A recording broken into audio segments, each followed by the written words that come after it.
I had the worst dream last night. You did? Me too. Really? What was yours about? Mom. She was super evil and she looked like a monster. She is kind of like a monster. True. And she's putting me down like she always does. See, I was in this room with all of these really hot guys, okay? And they were all giving me presents. That's about You right. know how much I like presents. I know. So, then Mom comes in, she interrupts, and she starts telling me like, you need to cut your hair, you're never gonna get a real job, and you're always gonna be alone. That's weird. I mean, my dream is about being alone too. Really? Yeah, but it was Rex. And he had like no face, and he was really evil. And he just promised that I would never find anyone. That's really creepy. Mm-hmm. And random. Why do you think that both of us would dream about that? You know, always being alone. I don't know. I mean, especially because we're both dating somebody right now. True. Which reminds me, we still have not discussed what I walked into the other day at my office. What was going on there, Vicki? I don't know. I really don't. What does it even matter anyways? I mean, it matters because Jared's my coworker, and I don't want things to get weird. And I can't even imagine what would happen if Clint found out that you two were dating. Why is Clint even an issue? That's just weird. And the fallout if you break Jared's heart. He could just as easily break my heart. You're the one who told me he was a womanizer. Yeah, but what I meant was that he's dated a lot of women since I've known him, but he's never really gotten serious with anybody. And I think that he is serious about you, whereas he's always been very career-focused. I don't know. I don't know what it is about men and why they just fall in love with all of your selfish and self-centered ways. Selfish and self-centered? Mm-hmm. How rude. Whoa, 90s sitcom flashback, Vicki. You're so funny, Taya. I forgot to love.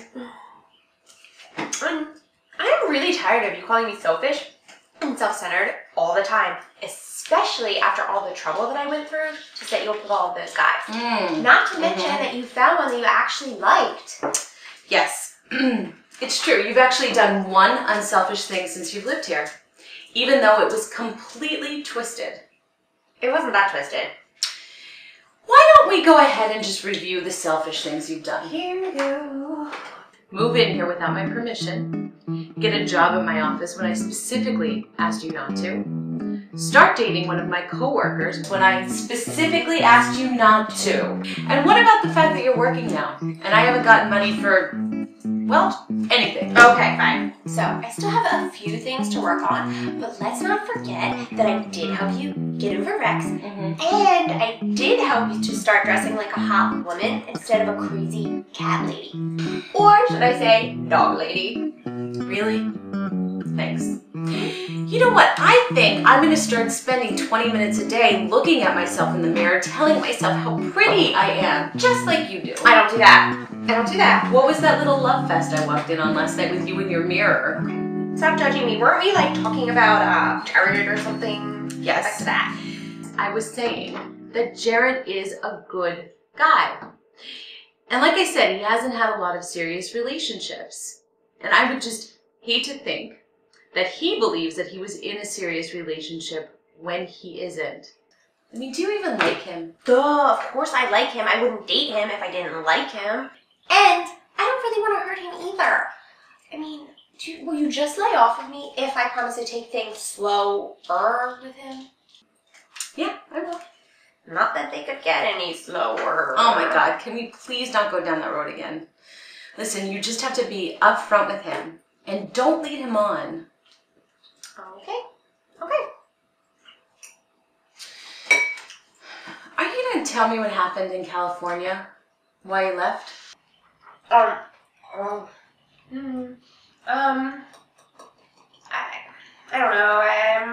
don't know. I really don't want to talk about it. So. Well, you know, a wise but crazy lady once told me that it's not healthy to keep everything bottled up inside. Way to use my own words against me. At least I didn't hide your shoes. That was a good one. No, I couldn't find them in your room anyway. It's a disgusting mess. Whatever. You know, Vicki, eventually you're going to have to talk about it. You're going to need to talk to somebody. I did. You talked to somebody about it? No, I guess it's, yeah, it's possible. Who did you tell, Jared? No, oh my god, I would never tell Jared what happened. So it is about a man. What? Oh god. Who did you tell? It's not important. I really don't want to talk about it. Please. Okay, I'll drop it. For now. But if you do ever want to talk to somebody about it, just, you know, I'm here and you can. Talk to me. Thank you. I have been wondering though. Yeah? Do you have an ex fetish? Wait, what? I have one ex. You're the one that keeps bringing him up. No. Not that kind of X. You know, the letter X. Because the whole Rex, Max, like, it's a little weird. Vicky, I think that that's probably just a weird coincidence, and you're probably the one that's weird. No. What's weird is that in my soaps, every time they start talking about people from their past, they end up popping up somewhere. Like Mom? Or Rex.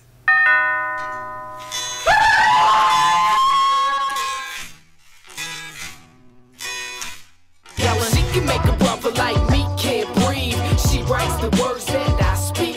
She's got it together and everything is smile big is the song that she sings. Now, this is like the only way I can explain myself. I'm off my nut, but you are not exactly saying yourself. So we discuss what makes us, and strangely enough, you like the only girl I trust. I must just been in luck, you let me in your life. Cause I'm not the type to get mixed up with and get stuck with. I'm nice, but I'm a tough kid and really live the life. But you know a different side of me through letters that I write. Poetry, emotion and poetry. And I'm just curious to see what you will grow to be. My proudest moment was when